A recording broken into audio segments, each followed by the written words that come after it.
The gap between a millionaire and a billionaire isn't built in their 40s. It's built in your 30s in moves most people never see. One move at the end of this video is the operating system shift that makes everything else compound. And it's the one billionaires install while millionaires are still optimizing their salary. Move 1. Equity over salary. Most high earners in their 30s are playing a compensation game. They negotiate raises, chase titles, stack bonuses. And that's not wrong. It's just the wrong game entirely.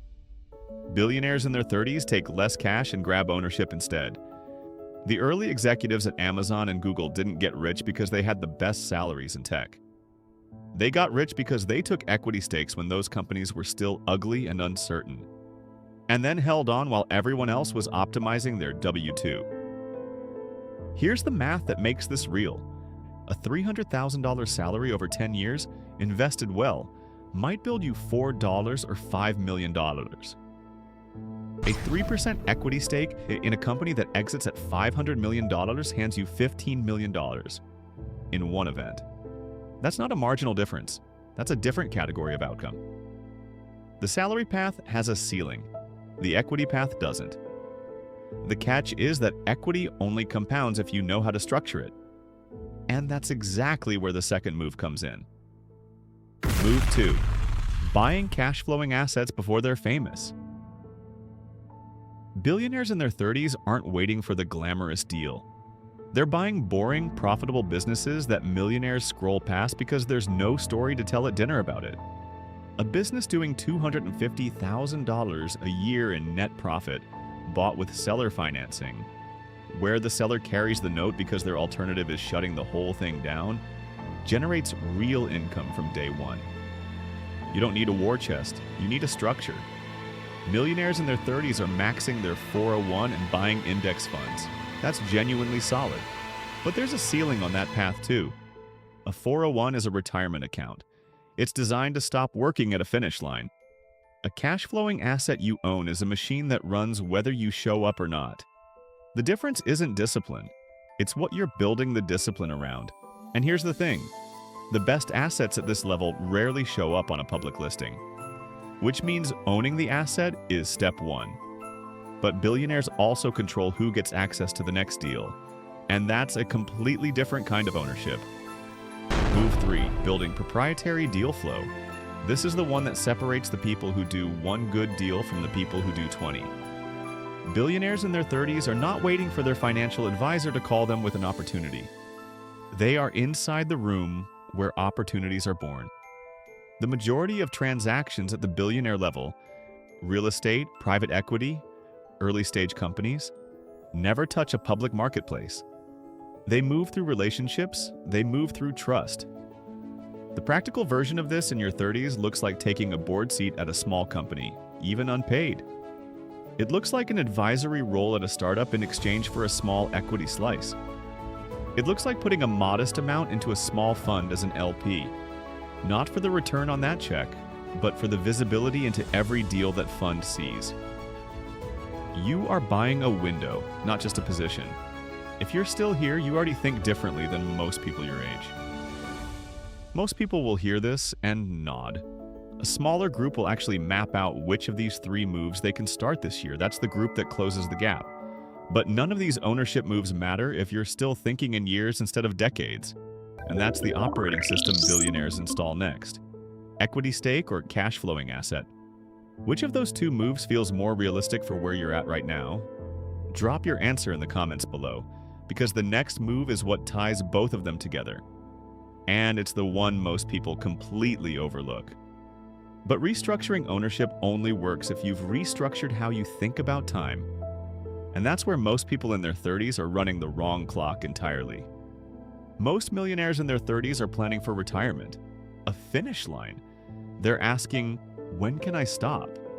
Billionaires in their 30s are planning for a dynasty, a starting line for the next generation and the one after that. And the structure they use to make that real isn't a 401. It's an irrevocable trust, usually established in their late 30s, not their 60s.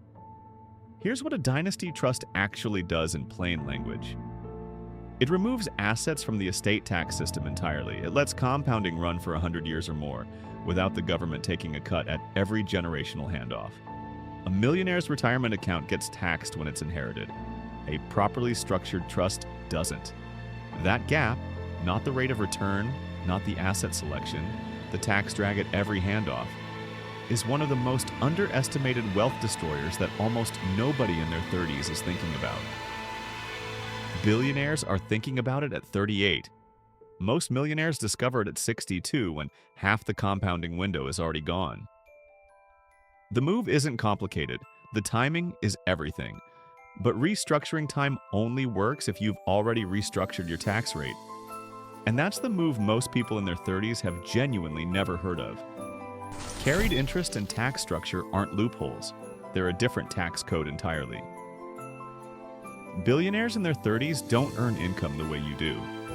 They structure their compensation as carried interest or long-term capital gains, not W-2 wages. Carried interest, in plain language, is the share of profits a fund manager takes for running the fund. It gets taxed at capital gains rates, not income rates. The gap that creates over a decade isn't marginal. It's the difference between keeping roughly 60 cents of every dollar earned versus keeping closer to 80 cents. Run that math over 10 years of serious income, and you're not talking about a few $1,000s. You're talking about a structurally different wealth trajectory. Nobody teaches this in school. They teach you to file on time. That's it. Millionaires in their 30s are optimizing deductions on a W-2, finding every possible write-off inside the tax code they're already living under. Billionaires are asking a different question entirely. Which tax code do I want to live under? That reframe is not a small mindset shift. It's a restructuring of the entire financial architecture. And it requires people around you who know how to build that architecture, which is exactly where the final move lands. The most counterintuitive thing billionaires do in their 30s is spend money to buy back their own time before they feel rich enough to justify it. A CFO, a tax attorney, an estate planner, a chief of staff. Billionaires hire these people in their 30s. Millionaires wait until their 50s when they finally feel wealthy enough to afford it. But that logic is backwards. The cost of not having those people in your 30s isn't the fee you avoided. It's the compounding you missed, the structures you never built, and the decisions you made with incomplete information during the decade that mattered most. Every year you delay building the right team around you is a year the operating system runs without the right code installed. That's the gap this video was actually about. Not talent, not luck, not even capital. It's the operating system, the structures, the tax architecture, the dynasty thinking, the judgment you buy early, installed a decade before everyone else thinks to install it. Billionaires in their 30s aren't smarter. They're just running different software earlier. If this changed how you think about your 30s, drop the word operate in the comments. I want to know who's actually going to use this. Subscribe for the wealth moves most people learn 20 years too late. Comment below for topics you wish to know more about.